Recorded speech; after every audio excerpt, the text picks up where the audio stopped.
Hi, my name's Graham. I'm the rental manager for Barlow Adventures, and this video we're here for today is our Jeep orientation. I'm here with Daisy. Daisy is a 2019 JL Wrangler Unlimited Rubicon. She's wearing Falcon shocks with a 2-inch Terraflex lift and 35-inch Falcon tires. So the first thing we're going to talk about is the front end of the Jeep, and we're going to bring the camera down here and we're going to point out the components in the front end that you're going to want to have a good visualization of when you're out on trail. Okay, so our low points on the front end of the Jeep are going to be our control arm mounts here and here. We do have an armor plate on those mounts, the tie rod, the steering stabilizer, and of course the front differential. And one thing about these JLs, that front differential is cantered to the driver's side. It's not all the way in the middle, so important to understand the low points here on the front end while we're out on trail. So after looking at the front end, we're going to move to the passenger side of the front of the Jeep, and we'll notice our fenders here. And we'll always check these to make sure they're attached properly.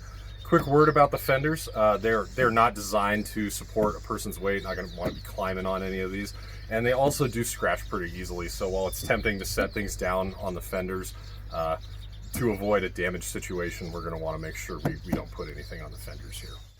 So moving along the side of the Jeep here, we'll get to our rock sliders. We're going to want to keep those nice and clean. As far as damage is concerned, we don't have an acceptable level of damage.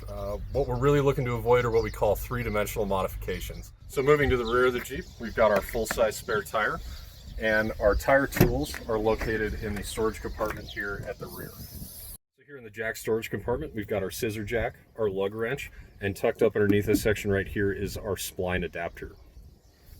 We also have our cooler here. You'll get a free bag of ice every day that you rent the Jeep. Moving to the underneath of the rear, we'll see our low points, which are our rear shock mounts and our rear differential, which is located in the center of the axle, unlike the front differential on the front end. Also notice that these rear shock mounts, those are going to be your jack points in the event that you did need to change a tire. So a quick word about tires. In the rare event that you do have a tire issue, please give us a call. If at all possible, we'll come out and we'll change the tire for you. Okay, so the first thing we're going to look at when we get in the Jeep are the seat controls. Right here you've got the rocker strap. This is to control the rear of the seat, the angle, how it moves. This is the up and down pump, lumbar support, and tucked up underneath the seat is our slider bar. Once you hop up in the Jeep, use those controls to get the seat so you can be comfortable while you're driving. Okay, so with the key fob, it just has to be inside the frame of the vehicle to turn on the Jeep. Our favorite place is to put it in the top of the center console here. Keeps it from flying around the cabin, and that way we always know where it is. Once we've got our key stowed, we'll go ahead and close the door here, and we're going to buckle our seatbelt before we do anything else. We're going to put our foot on the brake, and we're going to press the ignition button, which is located where older vehicles used to, where you'd put in the key. Okay, once we're seated inside the Jeep and we've started the engine, you'll notice that we have a tire pressure warning indicator light right here. That's because our tire pressure is set usually between 20 and 25 psi. That gives us better ride and better traction on trail. Located immediately to the right of that is our transfer case tree, and that's going to show the position of the four-wheel drive shifter on the transfer case. And we're always going to want to verify our shifts with the transfer case. So anytime we change the position on that shifter, we'll want to make sure we're where we want to be. Okay, moving into the center cluster here, one important thing that we use is the odometer. All of our trail maps are delineated with mileages, and in order to use the odometer, we'll come over to the directional pad here. We'll need to click down to the appropriate number, and you will see the mileage displayed as well as trip A and trip B. And if we hold down OK, it will reset those odometers, which is very important for navigation.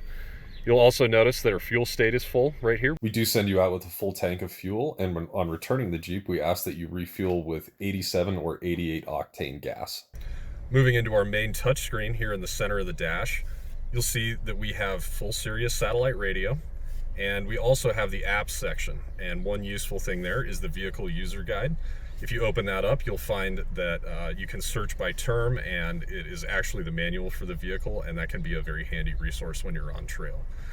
Moving down, we have our manual climate controls here, and we also have the start-stop feature disable button. All of our Jeeps are equipped with a start-stop feature. What that does is in 2 high or 4 high, when the Jeep is stopped, the engine will shut down. It's a fuel-saving measure. If you don't want that feature engaged, you can simply press this button. It kind of looks like an @ symbol right here, and it will disable the start-stop feature. Important to note that the start-stop feature is automatically disabled when you're in 4 low. For our shifters, we have our primary shifter here, and our four-wheel drive shifter is located immediately to the left. To shift into 4 high, we're going to place our foot on the brake, shift into drive, and we'll take our four-wheel drive shifter and pull it down into the 4 high position. We'll check our transfer case tree, make sure we're showing 4 high, and anytime that we're leaving pavement and shifting into 4 high, we advise people to go ahead and disconnect that sway bar. You'll see that it's flashing. It will also be flashing in the center cluster as well, and once the Jeep gets a little bit of movement, that sway bar will disconnect and it'll show on the center cluster, and this light will stay lit. Okay, now we're in 4 high and our sway bar is disconnected. Quick word about shifting into 4 high. You can be in drive and you can be moving up to 20 miles an hour.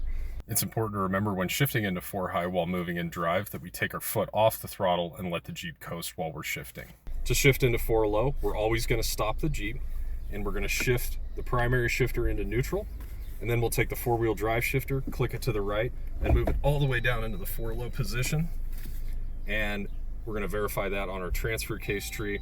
You're hearing tones, and you're also going to notice that the ESC off light is illuminated on the speedometer. Okay, so we've shifted into 4 low. We verified that we're showing 4 low on the transfer case tree, and at that point, we're going to go ahead and shift into drive, and you're going to feel the drive lines actually load up underneath the Jeep, and the Jeep's going to lift up a little bit.